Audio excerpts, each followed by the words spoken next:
قال اللہ تبارک و تعالی فی القرآن المجید والفرقان الحمید اعوذ باللہ من الشیطان الرجیم بسم اللہ الرحمن الرحیم الم تر کیف فعل ربک باصحاب الفیل الم یجعل کیدہم فی تدلیل وَأَرْسَلَ عَلَيْهِمْ طَيْرًا أَبَابِيلَ تَرْمِيهِمْ بِحِجَارَةٍ مِّن سِجِّيلٍ فَجَعَلَهُمْ كَعَصْفٍ مَّأْكُولٍ صدق اللہ مولانا العظیم وصدق رسولہ النبی الکریم۔ سورۃ الفیل ہو یا سورۃ القریش ہو، دونوں کا مضمون ایک ہی ہے۔ دونوں کا ان کو کچھ صورتیں ایسی قرآن مجید کی جو جوڑے کی شکل میں نازل ہوئی ہیں، صورتیں دو تھیں، مضمون ایک تھا۔ تو جس طرح آخری دو صورتیں ہیں معوذتین، قل اعوذ برب الفلق اور قل اعوذ برب الناس، یہ جوڑا ہے، یہ جوڑے کی شکل میں نازل ہوئی ہیں، ان کے مضمون ملتے ہیں۔ اسی طرح یہ جو دو صورتیں ہیں سورۃ الفیل اور سورۃ القریش، ان کا بھی مضمون ملتا ہے، تقریباً سیم مضمون ہے۔ وہ میں آپ کو عرض کرتا ہوں، یہ پہ اس کا ترجمہ سن لیں۔ اللہ نے فرمایا الم تر کیف فعل ربک باصحاب الفیل، اے حبیب صلی اللہ علیہ وسلم کیا آپ نے ہاتھی والوں کو نہیں دیکھا کہ ان کے ساتھ اللہ تعالیٰ نے کیا کیا، کیا سلوک کیا؟ الم یجعل کیدہم فی تدلیل، فرمایا اے حبیب کیا اللہ نے ان کے مکر و فریب کو ناکام اور باطل نہیں کر دیا؟ جو انہوں نے مکر کیا تھا، وہ مکر کیا ہے وہ میں آگے بتاتا ہوں۔ پھر آگے فرمایا وَأَرْسَلَ عَلَيْهِمْ طَيْرًا أَبَابِيلَ، پھر اللہ نے ان کے اوپر پرندوں کے جھنڈ بھیجے، غول کے غول پرندے، پرندے ہی پرندے تھے آسمان پہ، آسمان نظر نہیں آتے اتنے پرندے ہیں۔ وہ کرتے کیا تھے؟ تَرْمِيهِمْ بِحِجَارَةٍ مِّن سِجِّيلٍ، وہ ان کے اوپر کنکریلے پتھر پھینکتے تھے پرندے، ایک پتھر ان کے چونچ میں ہوتا تھا اور ایک ان کے پنجے میں ہوتا تھا۔ یہ جو ہوتا ہے نا یہ دانا، یہ جو دال ہوتی ہے نا چنے کا دانا، چنے کا جو چنے کا دانا ہوتا ہے اس کی وہ سائز کا وہ پتھر اور کنکریلے پتھر تھے، وہ جو ایک ان کے چونچ میں ہوتا تھا اور ایک ان کے پنجے میں ہوتا تھا، وہ پھینکتے تھے۔ ان کے پھینکنے سے کیا ہوتا تھا؟ فرمایا فَجَعَلَهُمْ كَعَصْفٍ مَّأْكُولٍ، جب وہ نیچے جو فوج تھی، یہ ابرا جو لشکر لے کے آیا تھا، اس کی تفصیل میں آگے بتاتا ہوں، 70,000 کی فوج تھی اور ان میں کم و بیش 14 ہاتھی تھے، بعد میں 14 لکھا، بعد میں 18 لکھے اور بعد میں تھوڑے کم و بیش، کسی نے 1000 بھی لکھے۔ تو اکثر نے لکھا کہ 14 ہاتھی ان میں تھے، ساتھ وہ لے کے آیا تھا۔ کیوں لایا تھا اس کی بھی ایک وجہ ہے۔ تو ان کا حال کیا ہوا اس فوج کا اور ہاتھیوں کا؟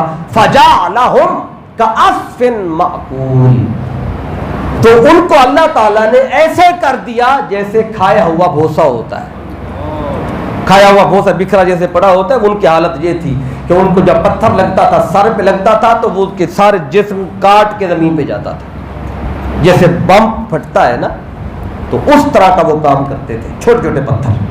تو اللہ تعالیٰ نے ان کا یہ حشر کیا۔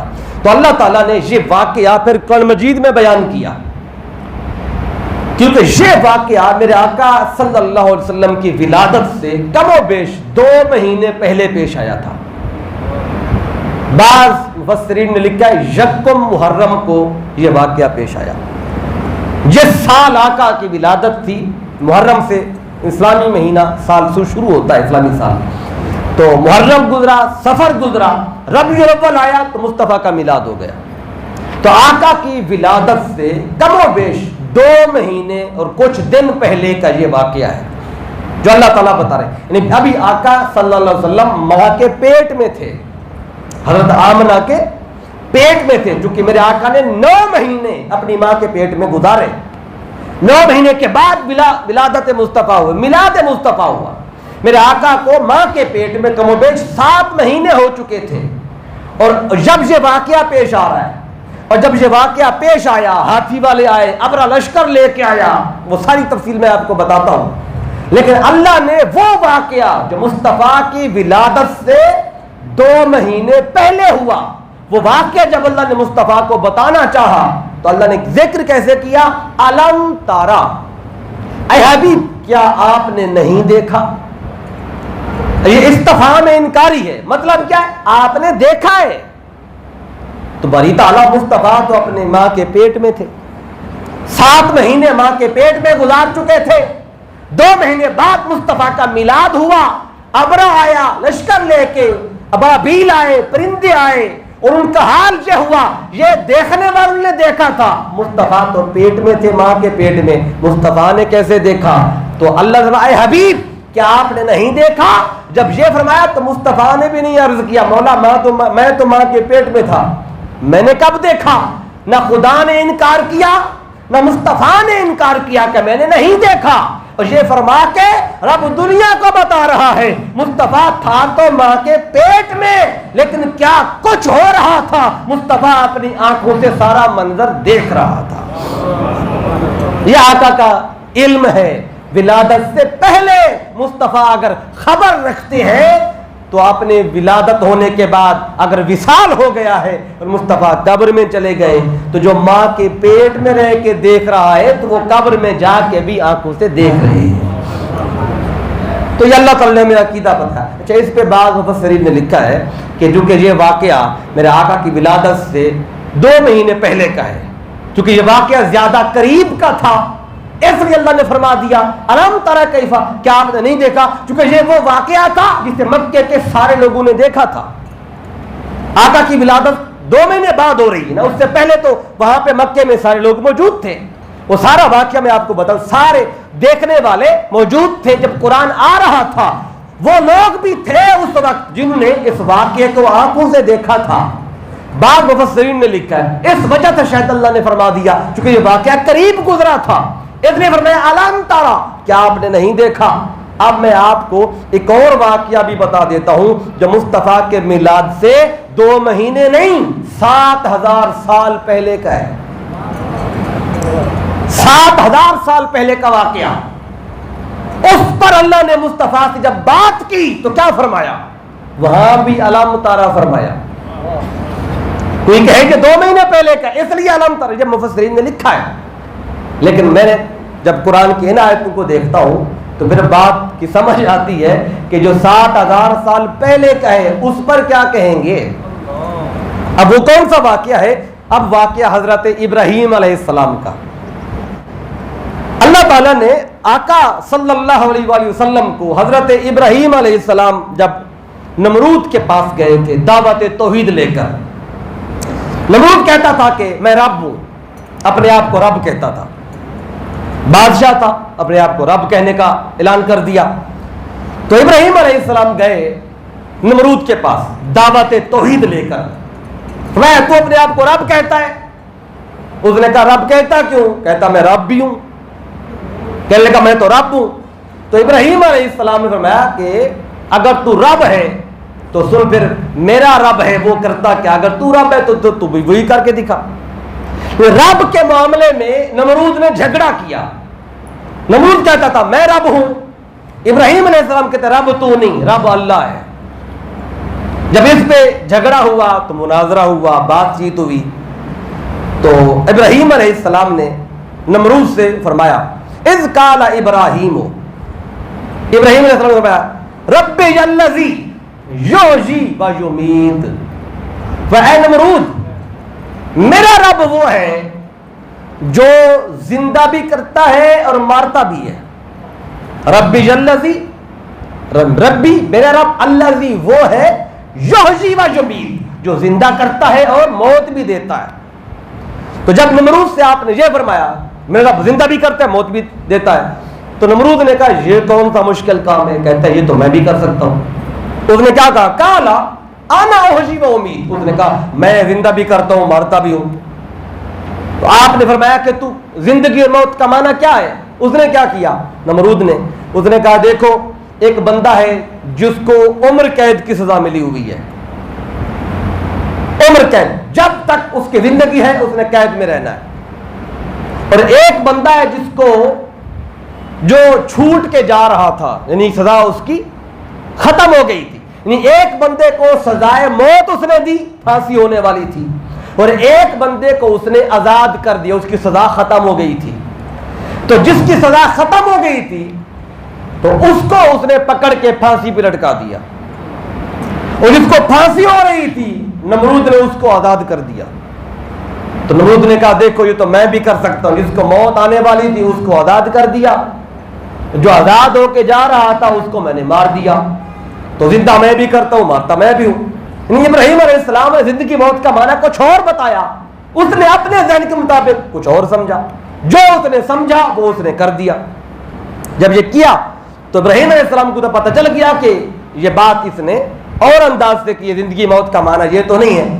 پھر آپ نے اس دلیل کے بعد دوسری دلیل دی، اگر تو رب ہے تو پھر کیا کر، فرمایا کہ قال ابراہیم فإن اللہ یاتی بالشمس من المشرق، اے نمرود میرا رب وہ ہے جو سورج کو مشرق سے نکالتا ہے، ہر روز مشرق سے نکالتا ہے۔ کیونکہ پہلی دلیل نمرود کی عقل میں نہیں آئی، زندگی موت کا معنی اس کو سمجھ ہی نہیں آیا، تو ابراہیم علیہ السلام نے دیکھا کہ زندگی موت اس کی سمجھ میں آئے نہیں رہی، آپ نے دوسری دلیل دی فوراً کہ میرا رب وہ ہے جو سورج کو مشرق سے نکالتا ہے، فاتح بہا من المغرب، اگر تو رب ہے تو نکال پھر مغرب سے، میرا رب مشرق سے نکالتا ہے، اگر رب تو ہے تو پھر مغرب سے نکال دے۔ جب آپ نے یہ دلیل دی تو قرآن کہتا ہے فَبُہِتَ الَّذِي كَفَرَ، وہ کافر یہ دلیل سن کے مبہوت ہو گیا، اس کے پاس کوئی دلیل کا جواب رہا ہی نہیں، اب ان کے پاس اس کا کوئی جواب نہیں تھا۔ اب یہ جو بات تھی اللہ نے 7000 سال پہلے واقعہ ہوا تھا، ابراہیم علیہ السلام کا نمرود کے ساتھ اس بات پہ مناظرہ ہوا، اور یہ بات جب اللہ نے اپنے مصطفیٰ کو بتائی تو کیا فرمایا، الم تارا الی الذی حاج ابراہیم فی ربہ، الم تارا اے حبیب کیا آپ نے نہیں دیکھا، الی الذی اس بندے کی طرف، حاج ابراہیم جو ابراہیم کے ساتھ لڑ رہا تھا، کس بارے میں، فی ربہ ہی اس کے رب کے بارے میں۔ ابراہیم کہتا تھا میرا رب وہ ہے، وہ کہتا تھا رب میں ہوں، رب کے بارے میں وہ جھگڑا کر رہا تھا، تو اللہ نے ایک نام بتایا ابراہیم علیہ السلام کا کہ الی الذی حاج ابراہیم، لیکن دوسرے بندے کا نام نہیں بتایا کہ دوسرا کون تھا جو ابراہیم سے جھگڑا کر رہا تھا۔ جب اللہ ایک کا نام بتا سکتا ہے تو دوسرے کا بھی بتا دیتا۔ کہ حبیب کیا آپ نے نہیں دیکھا جب نمرود اور ابراہیم رب ہونے کے بارے میں اس بات پہ بات کر رہے تھے، مناظرہ ہو رہا تھا، اللہ نے نمرود کا نام نہیں لیا، کیا فرمایا الی الذی، اس بندے کی طرف نہیں دیکھا، کیوں نہیں نام بتایا، اور آگے جبریل نے آ کے بھی الی الذی، الہ کون ہے، وہ نمرود ہے، جبریل نے بھی نہیں بتایا، جبریل آ کے قرآن کی آیتیں دے کے چلا گیا، نام ایک کا تھا دوسرے بندے کا نہیں تھا، اللہ نے مصطفیٰ کو نہیں بتایا، کیوں، اے حبیب تجھے تو نام بتانے کی ضرورت ہی نہیں ہے، 7000 سال پہلے جب وہ باتیں ہو رہی تھی اے حبیب تو سارا منظر اپنی آنکھوں سے دیکھ رہا تھا۔ اب یہاں بھی علم تارا، کیا آپ نے نہیں دیکھا، 7000 سال پہلے کا واقعہ ہے، اللہ فرماتا ہے کیا آپ نے نہیں دیکھا، کیا مطلب وہ سارا بھی آپ نے دیکھا ہے۔ تو جب ابراہیم اور نمرود کا واقعہ اے حبیب وہ آپ کی آنکھوں سے چھپا ہوا نہیں ہے تو پھر یہ واقعہ فیل آپ سے کیسے چھپ سکتا ہے۔ اب اس کی تھوڑی سی تفصیل سن لیں تاکہ یہ مضمون آج مکمل ہو جائے۔ کعبۃ اللہ کو گرانے کے لیے ابرا آیا، یہ ہاتھی لے کے آیا، 60,000 کی فوج تھی، بہت بڑا بادشاہ تھا، یمن کا بادشاہ تھا، اور کعبہ گرانے کیوں آیا؟ ایسے بیٹھے بیٹھے تو خواب نہیں آیا تھا کہ کعبہ جا کے گراؤں، چونکہ بادشاہ تھا، یہ چاہتا تھا کہ لوگ میرے آگے پیچھے بھاگیں، میرا نام ہو، میری طرف مائل ہو۔ اس نے دیکھا کہ ہزاروں لوگ ہر سال بیت اللہ مکہ جاتے ہیں اور کعبے کا حج کرتے ہیں، حج کے لیے جاتے ہیں، طواف ہوتا ہے، سارا کچھ۔ اس نے دیکھا بھی ہزاروں لوگ جاتے ہیں اور کعبے میں تو ہے ہی کچھ نہیں، وہ تو کچا کوٹھا ہے، تو کچے کوٹھے کو دیکھنے کے لیے دنیا آتی ہے۔ اس نے کہا کیوں نہ میں ایک پکی عمارت بناؤں، بڑی خوبصورت بناؤں، سنگ مرمر کی بناؤں، پھر لوگوں کو اعلان کروں کہ مکے مت جاؤ، حج کے لیے یمن آؤ۔ گرجا بنایا اس نے وہاں پہ، اور پورے دنیا سے اس نے بڑے بڑے معمار بلائے، اور جلدی جلدی وہ کام شروع کرایا، سنگ مرمر لگایا، بڑا خوبصورت اور بڑی اونچی اس نے عمارت بنائی، انتہائی اونچی، اتنی اونچی تھی نیچے کھڑے ہو کے بندہ دیکھتا اس کے سر کی ٹوپی گر جاتی، اتنی اونچی عمارت تھی۔ تو جب وہ بن گئی عمارت، جب بن رہی تھی تو اس نے کسی کو اظہار نہیں کیا میں کیوں بنوا رہا ہوں۔ جب وہ بن گیا گرجا تو اس نے یمن میں اعلان کیا کہ یمن والوں آج کے بعد تم نے مکے نہیں جانا حج کے لیے، وہ کچا کوٹھا ہے، اسے کیا دیکھنا ہے، آؤ دیکھنا ہے تو یہ دیکھو جو میں نے بنایا ہے۔ پھر اس نے عرب میں، پورے عرب میں اعلان کرا دیا بے ادھر مت جاؤ ادھر آؤ۔ اور جب عرب والوں کو پتا چلا، مکے والوں کو پتا چلا کہ اس نے کعبے کے مقابلے میں ابرا نے عمارت بنائی ہے، کہتا ادھر آؤ، تو بنو کنانہ میں سے ایک شخص کو غصہ آیا، اس نے کہا جاؤں دیکھوں تو صحیح اس نے کیا بنا رکھا ہے کعبے کے مقابلے میں۔ ہم کعبے کی یہاں پہ حج اور اس کی زیارت کے لیے آتے ہیں، یہ ابراہیم علیہ السلام اور پھر پیچھے انبیاء کی یہ یاد ہے، یہ ہمارا حج ہے، تو یہ سارے کا سارا اسلامی معاملہ ہے، تو اس نے کون سا نیا وہاں پہ کعبہ بنا لیا۔ تو بنو کنانہ میں سے ایک شخص وہاں سے آیا یمن، اور یہاں آ کے رات کے ٹائم اس نے موقع پایا اور اس گرجے میں چلا گیا، اور گرجے میں جا کے اس نے گندگی پھیلا دی کہ ہمارے کعبے کے مقابلے میں یہ گرجا بنایا ہوا ہے اس نے، اور یہ کر کے وہ چلا گیا۔ صبح ہوئی تو ابرا کو پتا چلا کہ کسی نے میرے گرجے میں جا کے گندگی پھیلائی ہے، اور وہ بندہ عرب سے آیا ہے، ادھر مکہ سے، بنو کنانہ میں سے، تو اسے غصہ آیا ابرا کو، اس نے کہا یہاں آ کے گندگی پھیلائی ہے تو میں بھی ان کے کعبے کو کی بے حرمتی کروں گا معاذ اللہ۔ تو اس نے فیصلہ کر لیا کہ میں کعبے کو گراؤں گا۔ یہ فیصلہ کر کے یہ خبر مکے بھی پہنچ گئی کہ ابرا نے یہ سارا کچھ اعلان کیا ہے، وہ کعبے کو گرانے آ رہا ہے معاذ اللہ، بے حرمتی کرنے آ رہا ہے، چونکہ اس گرجے کی بے حرمتی کی گئی ہے، وہاں پہ گندگی پھیلائی گئی ہے۔ تو وہ وہاں سے چلا، 60,000 کی فوج اس نے اپنے ساتھ کر لی، اور 14 ہاتھی تھے، ان میں ایک ہاتھی جو تھا سفید رنگ کا تھا، اور اس ہاتھی کا نام تھا محمود، یہ سب سے طاقتور اور بڑا ہاتھی تھا، یہ ابرا نے اپنے لیے رکھا تھا، اس پہ سواری کر کے آ رہا تھا۔ اور جب مکہ سے چند میل پہلے پہنچے تو وہاں پہ اس نے اپنی فوج کو روکا اور کہا کہ یہاں پہ پڑاؤ کرو۔ تو اپنے فوجیوں کو اس نے حکم دیا کہ مکے کے ارد گرد جتنے بھی جانور پھر رہے وہ سارے تمہارے ہیں، قبضہ کر لو۔ وہ سارے جانور جو پھر رہے تھے، اونٹ تھے، کچھ اور جانور تھے، وہ سارے کے سارے انہوں نے قبضے میں کر لیے۔ ان میں سے 200 اونٹ حضرت عبد المطلب کے بھی تھے، وہ بھی اس نے قبضے میں کر لیے۔ پھر اس نے اپنا قاصد ہے جس کا نام تھا حناتا، اس کو بھیجا، جاؤ جو مکے کا والی ہے، جو سردار ہے مکے کا، اس کو جا کے بتاؤ کہ میں جنگ کرنے نہیں آیا مکے والوں سے، میں تو صرف کعبہ گرانے آیا ہوں، تم سارے سائیڈ پہ ہو جاؤ، میں کعبہ گرا کے چلا جاؤں گا، تمہیں کچھ نہیں کہوں گا، تم سے لڑنے نہیں آیا، چونکہ میرے گرجے کی بے حرمتی کی گئی ہے تو میں بھی کعبہ گراؤں گا۔ یہ اس نے پیغام بھیجا، اور وہ قاصد جو تھا، امیر جو بن کے آیا تھا اس کی طرف سے حناتا، اس نے آ کے پتا کیا بھی کعبے کا متولی کون ہے، عرب کا اس ٹائم سردار کون ہے، مکے کا سردار کون ہے، تو بتایا گیا اس کا نام ہے عبد المطلب۔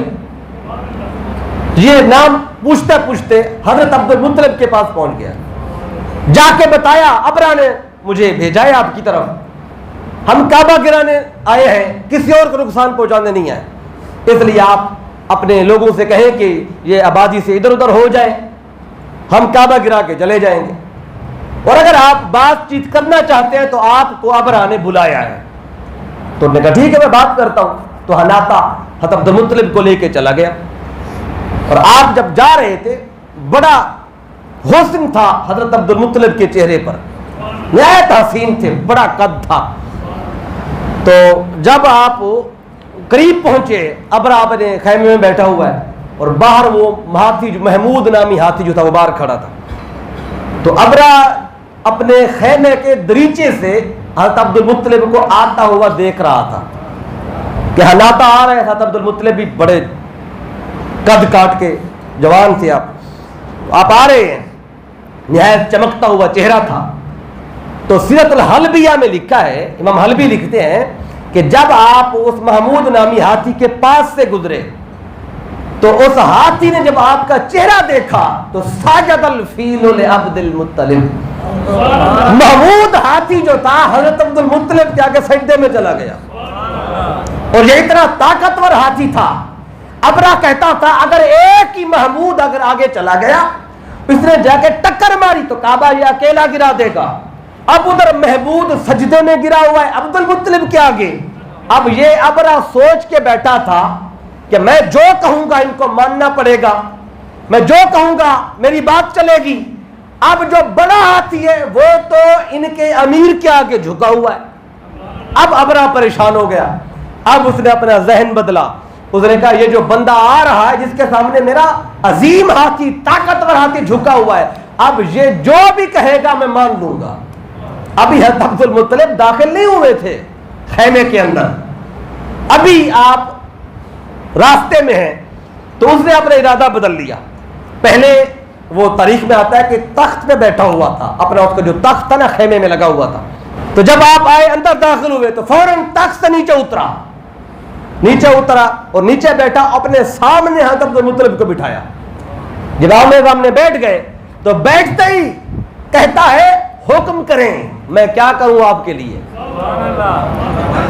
پہلے جس نیت کے ساتھ امیر اپنا بھیجا تھا، کیا بات تھی، کیا معاملات تھے وہ، اور اب جب منظر دیکھا ہے کہ ان کے آگے تو میرا ہاتھی سجدہ کر رہا ہے، اب اس کی حالت چینج ہو گئی. اس نے کہا یہ جو کہیں گے میں مان لوں گا. انہوں نے کیا کہنا ہے؟ انہوں نے یہی کہنا ہوگا کہ کعبے پہ حملہ نہ کرو، ہماری عبادت گاہ ہے، ہمارا اسلامی شعار ہے، یہ ہمارے انبیاء کی نشانی ہے، اس پہ حملہ نہ کر، چھوڑ. تو جب یہ کہیں گے تو میں چلا جاؤں گا واپس. ابرا کہتا ہے بتائیں، حکم کریں، کیا چاہتے ہیں.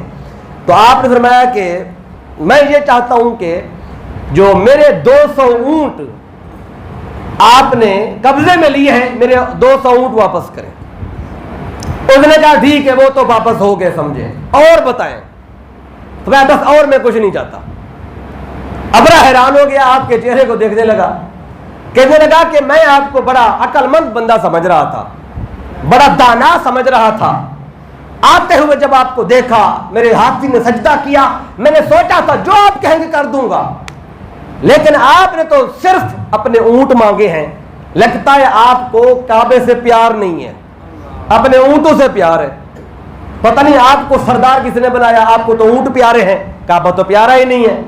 آپ نے جب یہ سنا نا تو ابرا سے فرمایا کہ اے ابرا، بات یہ نہیں ہے کہ پیارا کون ہے اور کون نہیں ہے، محبت اونٹوں سے زیادہ ہے یا کعبے سے زیادہ ہے، بات یہ نہیں ہے.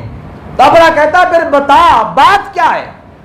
اصل میں بات یہ ہے کہ انا رب الابل، میں ہوں اونٹوں کا مالک، وَلِهَذَا الْبَيْتِ رَبٌّ آخر، اور یہ جو کعبہ ہے نا اس کا مالک کوئی اور ہے.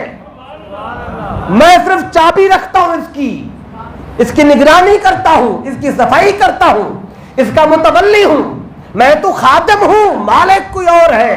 میں مالک ہوں اونٹوں کا، میں اونٹ لوں گا واپس، اور وہ کعبہ جانے اور کعبے کا مالک جانے. اس لیے میں کعبے کا نہیں کہوں گا، وہ جانے اور تو جانے. اس نے کہا اچھا یہ معاملہ ہے. تو میں ہاں، اپنے اونٹ لے کے آپ واپس آ گئے. صبح ہوئی، آپ نے اپنے سارے مکے والوں سے فرمایا کہ اب آبادیوں سے گھروں سے نکلو اور پہاڑیوں پہ چڑھ جاؤ. سارے پہاڑیوں پہ چلے گئے. ادھر ابرا محمود ہاتھی کو لے کے آنے لگا. تو تاریخ میں آتا ہے، اور یہ سیرت کی جو بڑی اہم کتابیں ابن ہشام کے اندر بھی ہے، طبقات الکبریٰ کے اندر بھی ہے، اور بھی کتب سیرت میں موجود ہے کہ یہ نفیل بن حبیب نے محمود نام ہاتھی کے کان میں آ کے ایک جملہ کہا. کیا کہتا ہے؟